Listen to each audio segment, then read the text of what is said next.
everyone, and welcome back to This Explainer. Now, if you've been following along with our recent sessions, you know we've already covered some seriously massive ground. We figured out how to stop just learning passively and actually start speaking, moving from a passive listener to an active speaker using just a quick daily drill. But today we're diving so much deeper. We're talking about achieving real, effortless fluency. We're going to tackle the absolute biggest hurdles standing between you and a natural conversation. We're going to look at exactly how to stop translating in your head. Okay, let's just get right into it and address the elephant in the room. Be totally honest with yourself for a second. Do you translate English in your head before you speak? When someone asks you a question, do you feel that sudden spike of panic? You know that feeling where your brain goes into absolute overdrive, scrambling to piece together words in your native language first just to convert them back into English? Listen, if you're nodding your head right now, I completely get it. I want to validate that for you because honestly, it's exhausting and it is exactly what's holding you back. All right, let's get into Section 1, the hidden translation trap.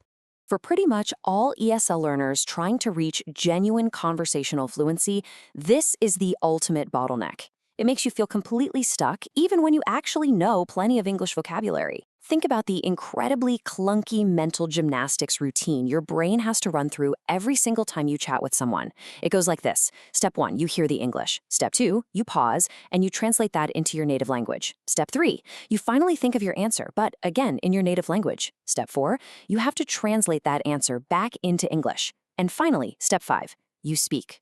Look at those 5 steps. It's slow, it's labored, and it makes total sense why you feel so wiped out after trying to hold a simple conversation. It's just way too much work. Moving on to Section 2, why we translate. Now, you might be thinking you do this just because you aren't good enough at English yet.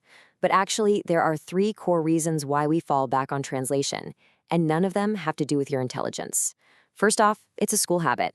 Most of us learned English in a classroom where everything was completely translation-based. Second, it's the fear of making mistakes. That sneaky perfectionism makes us want to be absolutely correct before we even open our mouths, so we double-check everything in our native language first. And third, just a lack of practice. Your mouth simply isn't automatic yet. Think of translation like training wheels on a bicycle. You know, they were super helpful when you first started out, but now, if you want to ride fast, it's time to take them off. Which brings us to Section 3, the direct thinking goal. This is where you become the hero of your own language journey, because we're cutting out the middleman entirely. Just notice the sheer speed and beauty of this new process. Step 1, English heard. Step 2, English thought. Step 3, English spoken. Bam, that's it. It's an elegant, lightning-fast 3-step process. No translating to your native tongue, no translating back, 0 middleman, just direct thought. This is exactly what true fluency looks like inside the brain. So let's jump into Section 4, 4 methods for fluency. Method 1 is so simple, but I'm telling you, it's incredibly powerful. Name everything around you. Literally, right now, look around whatever room you're in. Door, window, phone, coffee, chair, light. Just point at stuff and name it. I want you to do this 10 times today. By pointing out basic items and immediately attaching the English word to the visual object, you're totally bypassing your native language. You're instantly building that automaticity in your brain. All right, method 2, think your day in English. Before you go to sleep tonight, I want you to whisper to yourself or even just think in your head a super quick summary of your day. I woke up at 7, I ate breakfast, I talked to my friend. And here's the secret, you do not need complete, grammatically perfect sentences for this. Actually, scratch that. You just need basic words and small phrases, just enough to get your brain generating English naturally without someone asking you a question first. Method 3 is the 3-second rule. Guys, this one is an absolute game changer. Whenever someone asks you something in English, you must answer within 3 seconds. Just force it, even if you literally just blurt out, "one moment," or "let me think." By forcing some kind of verbal response within 3 seconds, you are physically interrupting your brain's attempt to run that exhausting old 5-step translation process.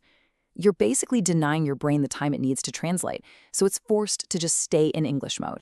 And that beautifully sets up method 4. Instead of searching your mental dictionary for some complex, absolutely perfect word like exhilarated, just choose the simpler path. Just say, "I'm very happy." Why? Because simple equals fast, and fast equals fluent. When you're speaking, please don't just stand there letting the awkward silence build while you hunt for the most magnificent vocabulary word. Keep it simple. Simple words get you straight to direct thought. Finally, let's hit section 5, your weekly fluency challenge. Grab your phone and take a screenshot of this timeline right now, because this is your exact roadmap for the next 7 days. Days 1 and 2, your mission is to name 50 things around you in English. Days 3 and 4, think through your morning routine in English for just 3 minutes. Days 5 and 6, practice that 3-second rule with a friend or honestly just talk to yourself in the mirror. And day 7, you're going to make a quick 30-second audio recording on your phone describing your day in English. Now, before we wrap this up, I want to bust a few excuses that are probably bubbling up in your head right now. First up, but I don't know enough words. Let me just stop you right there. You know far more words than you think you do.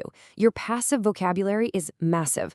The problem isn't a lack of words. It's a lack of connection between those words and your direct thoughts. These methods we just talked about, they're going to bridge that gap for sure. Excuse number 2, my grammar is bad. Let's completely dismantle this one. Think about toddlers for a second. Little kids learn to speak their native language perfectly fine without knowing a single textbook rule of grammar.